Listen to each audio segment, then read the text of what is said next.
Bab 12 Pesantren. Setelah membuat suaminya encok tadi, sebagai istri yang soleha, Sifa pun memijat punggung Ilham kuat-kuat. Menurut Sifa biasa saja, namun menurut Ilham, Sifa begitu kasar seperti sedang memijat besi saja. Dek, ini badan dek, bukan besi.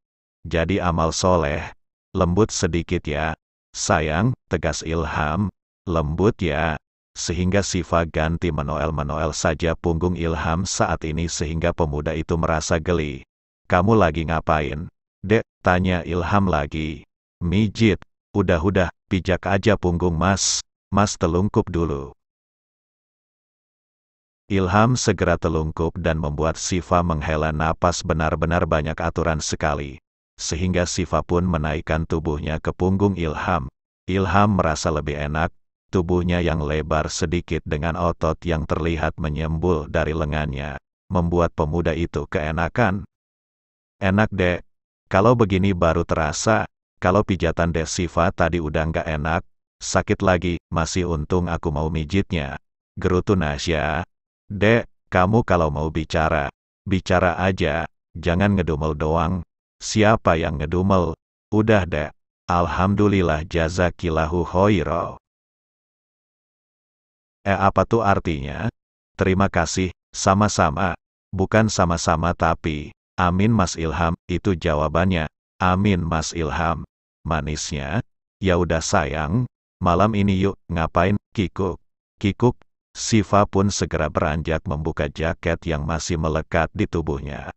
Sementara ternyata gadis itu hanya mengenakan tank top saja, sehingga Ilham terbelalak. Dek, kamu mau balapan tadi cuma pakai ini aja?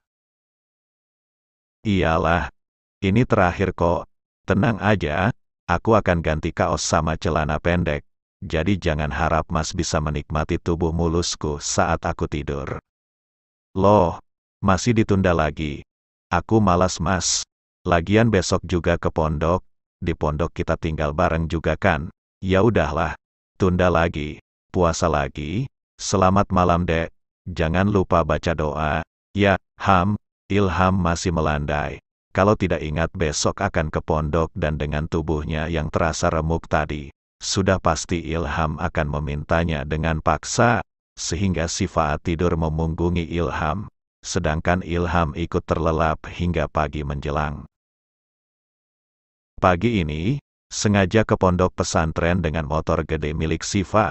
Ilham dan Sifa kompak mengenakan jaket kulit berwarna hitam, sehingga saat itu setelah bersalaman, Kiai Lukman hendak titip pesan pada Ilham namun ternyata Ilham berada di boncengan belakang. Mas Ilham, titip anak Abi, ya, kamu hati-hati ya, nanti bawa motornya, Abi saya di belakang, sahut Ilham yang membuka kaca helmnya. Loh, kok malah terbalik, Fa? Biar masmu yang bawa motornya, pegal kalau cuma dibonceng. Abi, pondok kan lumayan jauh, nggak apa-apa Abi. Nanti gantian kok. Ya udah, ini Sifa kalau bawa motor kita berasa melayang loh. Mas, jadi peluk yang erat Sifanya ya. Nasihat Umi Hana. Mas Ilham pegang besi belakang aja, ucap Sifa. Lah emang kenapa kalau memeluk kamu? Bisa-bisa Mas Sifa jatuh dan kamu nggak sadar bonceng suamimu, ujar Abi. Iya udah, pegangan ya, Mas, oke dek. Dengan sumringah Ilham pun memeluk Sifa dengan seerat mungkin. Ya udah kalian hati-hati, ya, Fa, jaga sikap ya, jangan bikin pusing Mas Ilham, pesan Kiai Lukman. Iya Abi, Sifa pergi Abi, Assalamualaikum. Ucap Sifa seraya mencium punggung tangan kedua orang tuanya disusul Ilham yang terlebih dahulu turun dari motornya. Waalaikumsalam. Semangat mondoknya ya, Fa, seloroh Kiai Lukman. Dadah, Abi, Umi, ucap Sifa sehingga melajukan motor ninja besarnya saat ini. Ilham dengan santainya bersandar sembari memeluk Nasya. Hingga posisi tubuh Ilham sedikit condong, membuat Sifa jadi pegal. Mas, jangan nyender dong. Aku pegel nih, loh kalau dibonceng motor kayak gini emang begini posisinya. Cuma kita terbalik aja nih, harusnya kamu yang meluk Mas sampai nungging. Justru naik motor ini emang enakan nyetir daripada dibonceng, sahut Ilham yang sudah pegal karena posisinya tidak enak sekali. Hehehe, ops. Ketawa ya, lihat nanti sampai pondok, saya hukum kamu. Emang ya, guru pondok tuh dikit-dikit tukang hukum santri. Kalau santrinya kayak kamu, siapa yang tahan? Oh nggak tahan ngajarin aku? Maksudnya siapa yang tahan untuk nggak nyium hehe? Ciuman aja yang ada di pikiran Mas Ilham nih. Ilham hanya tersenyum seraya mengeratkan pelukannya karena makin lama Siva makin kencang membawa motornya. Swing, swing. Terdengar seperti kapas. Ada yang aneh karena Ilham tak mengajaknya menemui Abi dan Umi mertua, sehingga Siva bertanya. Mas, kita nggak pamitan sama Umi dan Abinya Mas Ilham? Ngapain pamitan segala? Iya nggak enak toh, mereka udah nunggu kita di pondok, Umi kan sering di pondok, katanya sih sekalian mau nyambut mantunya yang tengil. Kesal dikatakan tengil sehingga Siva sedikit memiringkan motornya membuat Ilham jantungan. Subhanallah, pebalap mah beda ya kalau kesel. Siva hanya tersenyum dan mempercepat laju kendara hingga 80 km per jam. Sudah dipastikan Ilham serasa naik pesawat jet. Tak lama kemudian, tiba juga di pondok pesantren. Mas Damar selaku penjaga pondok, mengira jika Ilham bermotor bersama seorang pria, sehingga pemuda itu malah menanyakan keberadaan Siva, mantan anyar. Tapi Mbak Siva kemana? Kok enggak diajak, Pak Ustadz? Ini Siva, Mas Damar. Kemudian Siva membuka helmnya dan tersenyum pada Mas Damar. Oh akhirnya, yang kabur dari pondok langsung dinikahi Ustadz Ilham. Ya, seloroh Mas Damar. Pak Ustadz tuh yang ngebet nikah. Misi saya duluan. Mau ganti pakaian? Mas Damar, ucap Siva sehingga membawa kembali motornya ke arah toilet. Apa iya Ustadz? Kalau cinta ya baiknya dinikahikan. Ya udah saya duluan, Mas Damar. Assalamualaikum, ucap Ilham. Waalaikumsalam. Ilham nampak menunggu Siva yang sedang memakai toilet yang berada di depan masjid besar tempat mereka melaksanakan sholat dan melakukan kegiatan ibadah lainnya. Dek, amal soleh ganti pakaian yang rapi ya. Jangan yang ketat. Pesan Ilham namun tak ada sahutan dari Siva. Pagi ini para santri baru selesai bersih-bersih halaman. Sementara nampak Ustazah Nasya yang tengah lewat sehingga menyapa Ilham yang masih duduk dengan tas besar di sampingnya. Assalamualaikum, Pak Ustadz, sapa Ustazah Nasya. Waalaikumsalam, Mbak Nasya. Alhamdulillah, katanya sampeyan menikah sama Siva. Ya, nggak ngangka saya. Iya, karena saya ada rasa sama Dek Siva, jadi saya halalkan saja. Oh begitu, alhamdulillah. Semoga jadi keluarga samawa ya, ucap Ustazah Nasya. Amin Mbak. Kalau gitu saya permisi, mau ke Astri. Monggo silakan. Tak lama Siva keluar dari toilet, menggunakan tunik longgar dan rok. Sementara mahkotanya ditutup dengan bergo panjang menutup dadanya. Ilham pun tersenyum, kemudian mengukirkan tangan. Mau ngapain?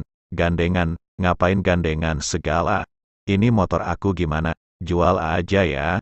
Segera tangan Siva terangkat menjewer telinga Ilham. Au, kalau mas berani ngapa-ngapain belahan jiwaku. Awas aja kamu ini Fa, jelas-jelas belahan jiwamu ada di sini. Tak lama kemudian ketika tiba di depan jujukan tempat Ilham tinggal saat ini. Ramai sekali karena bukan cuma Umi Aisyah yang ada di sana namun banyak sekali saudara yang memenuhi jujukan tempat Ilham tinggal. Assalamualaikum Umi, Abi, sapa Ilham. Waalaikumsalam. Alhamdulillah yang ditunggu datang juga pengantin baru. Monggo, masuk dulu. Umi udah masakin sarapan. Bu Nyai juga bantuin tadi dek, ucap Umi Aisyah. Alhamdulillah, makasih Umi, sahut Siva berusaha terlihat anggun di depan mertuanya. Sementara Ilham membawakan tas Siva ke kamar mereka. Yuk Ning, makan dulu. Kok bawa motor kesininya? Kenapa nggak pakai mobil Mas Ilham? Enak pakai motor biar nggak kena macet, Umi, sahut Siva. Oh, tapi motornya bukan untuk balapan kan? Umi Aisyah langsung bertanya kemana-mana. Oh hehe, enggak Umi. Buat Mas Ilham aja siapa tahu mau keluar pondok hehe. Dot iya, sahut Siva. Beralasan, Ilham hanya tersenyum ketika Siva mengutarakan hal itu. Aslinya Mas Siva tak mau mondok lagi jika belahan jiwanya itu tidak dibawa ke pesantren. Ya udah makan dulu yuk Ning. Kamu pasti lapar kan? Umi nggak lama ya Fa. Malam ini Umi langsung pulang lagi. Kenapa cepet banget, Umi? Kapan-kapan Umi kesini kok. Ini kan tempat tinggalnya Ilham. Oh iya, Umi, Abi. Sehingga mereka meneruskan ramah tamah mereka saat ini. Tak lama setelah itu Umi Aisyah dan Kiai Bahrun pergi meninggalkan pondok. Tinggallah Ilham dan Siva saja saat ini. Sehingga keduanya menata pakaian dan Siva meletakkan trofi miliknya di nakas yang berada di samping ranjang. Dek, maaf ya untuk sementara kita akan tinggal di sini sampai adek lulus dan jadi ustazah. Berapa lama sih mas, biar cepat lulus jadi ustazah? Tergantung dek, bisa cepat bisa lama, tergantung apakah adek cepat memahami apa yang guru pondok berikan. Hah, pasti jenuh, jangan jenuh dong. Kan ada penyemangat, kalau bosan tatap aja wajah mas, maka akan menguatkanmu. Dek, oalah, dasar gombal, hehe. Hari ini kamu istirahat dulu. Besok langsung ikut kelas lambatan, ya, iya. Karena saat ini ada di kawasan pondok, maka Siva takkan bisa sebebas dulu yang sering nongkrong, pulang malam setelah ngobrol di posko, sekarang serba menjaga, terlebih semuanya memakai pakaian syari dengan aurat yang terjaga. Capek sayang, tiduran aja dulu, besok udah banyak kegiatan. Iya mas, sahut Siva seraya cekikikan melihat ponselnya. Rupanya iya-iya saja sehingga Ilham meninggalkan gadis itu sendirian. Kedatangan Siva yang kembali dengan status sebagai istri dari ustadz yang diidolakan, menjadi hal yang mencengangkan bagi para santriwati. Terlebih mereka yang berharap lebih ketika Ilham tak jua menikah, giliran menikah malah sama gadis urakan yang tak disangka sama sekali oleh mereka. Katanya mulai besok si gadis urakan itu udah mulai nyantri lagi ya, tanya Linda. Apa sih urakan? Kamu bisa jaga ucapan kamu nggak, Seloro Dina? Kamu jangan asal bicara, ya Din. Mentang-mentang dia sepupumu. Maksud kita baik loh, mau membuat pesta penyambutan. Awas kalau kamu sangkutin sendal Siva di pohon lagi. Suka-suka aku dong, sahut Linda dan berlalu pergi dari hadapan Dina dan Afia yang satu camp dengan Siva. Kiara senang sekali karena Siva akhirnya sudah kembali dengan statusnya yang sudah jadi istri Ustadz Ilham, sehingga sudah tak sabar untuk hari esok guna menyambut kedatangan gadis itu. Aku kira Siva nggak akan balik lagi lo ke pondok, ucap Afia. Siva pasti kembali lagi, buat bikin si Linda yang sok pentolan itu mati kutu. Wajarlah dia begitu Din. Namanya juga anak yang punya pondok, dia beda sendiri deh. Padahal semua kakaknya baik loh, dia itu aja yang songong. Udahlah, ngaji dulu yuk, udah mau jam 9 nih. Iya, sahut Afia. Sementara Siva terlihat melongo melihat Ilham yang begitu cekatan memasak mie instan untuk mereka. Untuk sementara makan mie dulu. Nanti siang ikut makan di ruang makan. Kirain masak apa? Taunya cuma mie kuah, mau nggak? Kalau kamu mau makan biar mas ambilkan ke Bu Nyai. Ade mau berapa telurnya 2 apa 1? Aku makan mie aja mas. Enaknya berapa ya telurnya? Kalau 1 telur ayam kalau 2 telurnya mas, Imbu Ilham lagi. Victor apanya? Mas bahas telur 2. Aku tahu kok, telur mas ada 2. Emang kok, ini ada 4 apa adek mau 2 juga? Oh telur ayam. Kirain telur itu hehe.